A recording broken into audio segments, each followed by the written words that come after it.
Tokyo. The Pacific Tsunami Warning Center has extended the area where tsunami waves may strike.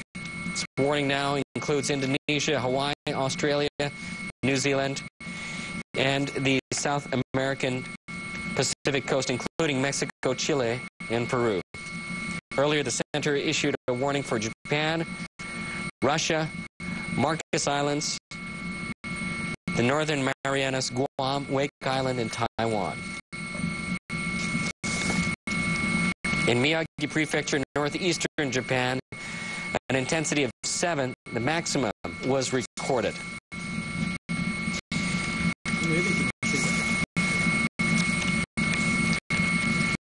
You're looking at an NHK helicopter capturing images of an oil refinery in Chiba Prefecture near Tokyo on fire. Black smoke seen billowing from the refinery.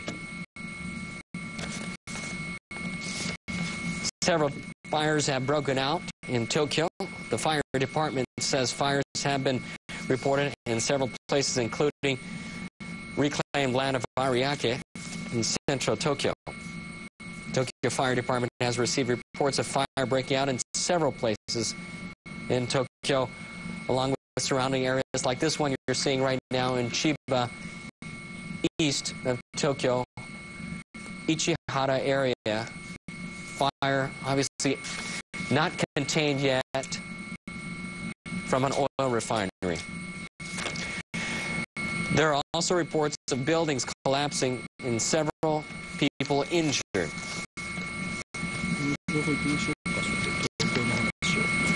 We do have a report of one person that has died from the earthquake. That is the information that we have so far in regards to the casualties. Obviously, that number will be changing as the story develops and we get more information in regards to the extent of damage.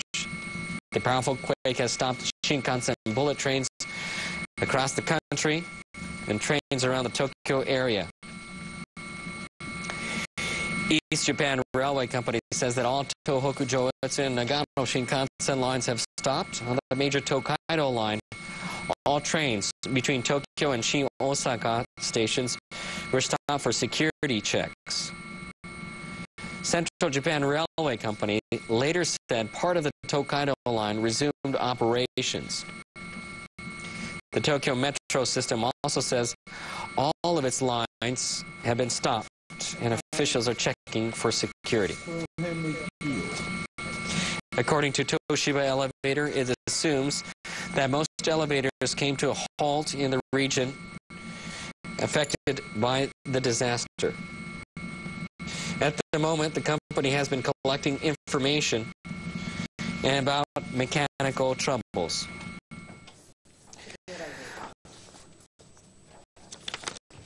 There's some live footage of Tokyo, and it looks like right outside of our studios, there seems to be a little bit more traffic than usual during this time of the day. About 2 hours have passed ever since a magnitude 8.4 earthquake hit northern Japan. More than 4 million buildings in Tokyo. 4 million buildings in Tokyo and surrounding areas lost power soon after the quake. There has also been massive power failure in the area hit hard by the quake in northeastern part of the country. The computer system used by the Bank of Japan for settlements of financial transactions with commercial banks, however, has not been affected. The BOJ has set up special headquarters to cope with the possible damage to the nation's financial system.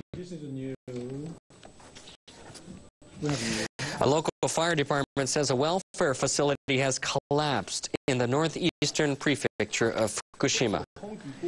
It says more than 10 people are missing. A local fire department says a welfare facility has collapsed in the northeastern prefecture of Fukushima. It says more than 10 people are missing. major earthquake hit Japan on Friday afternoon about 2 hours ago, that is. Japan's meteorological agency says the quake measured magnitude 8.4. The agency has issued a tsunami warning for Japan's Pacific coast.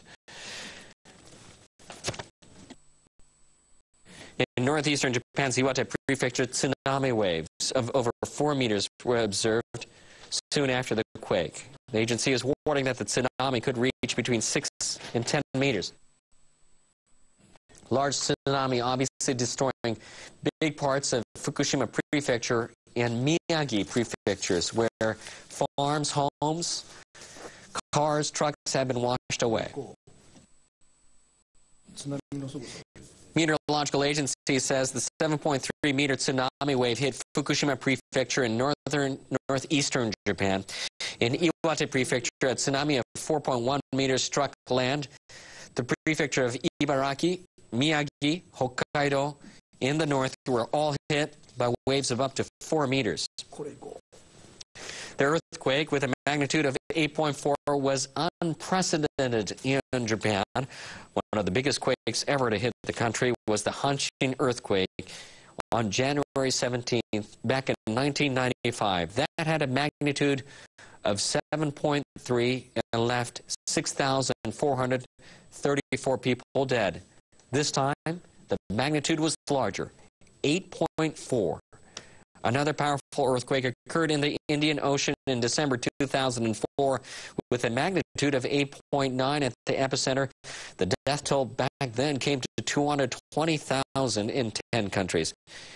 And more recently, a devastating earthquake struck New Zealand last month.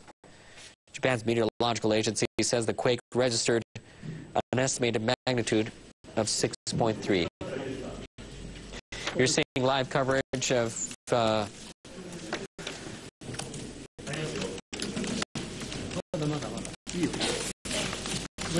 where we're waiting for a live what the Prime Minister has to say. My Prime Minister Naoto Kan has to say. It looks like we're going to have to wait a little bit more at this time. Pacific tsunami warning Center has extended the area where tsunami waves have struck. But let's first listen in to Japan's Prime Minister Naoto Kan.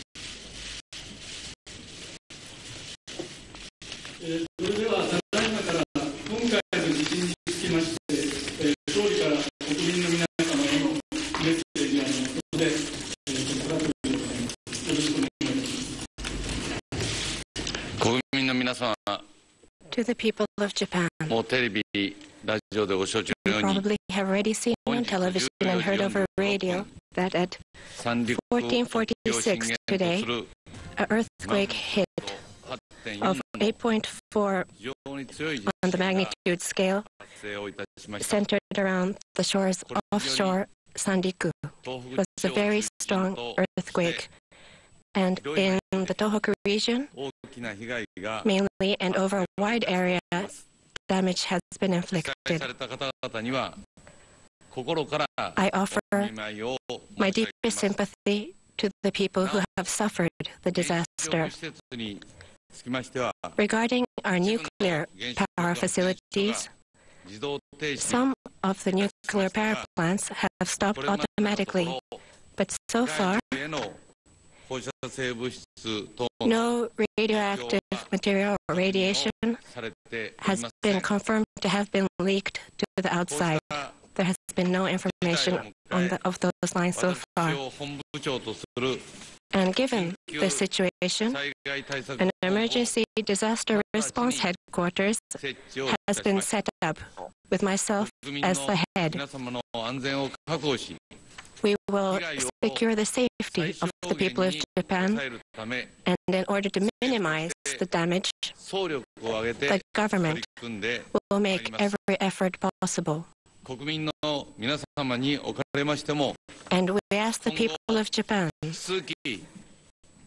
to continue to be cautious and vigilant and keep tuned in to the reports on the television and radio.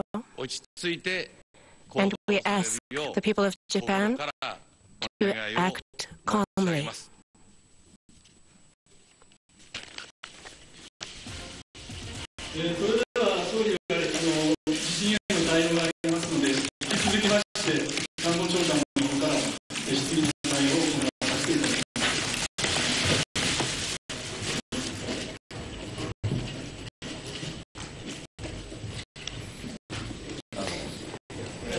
And here is Yukio Eda. Let's listen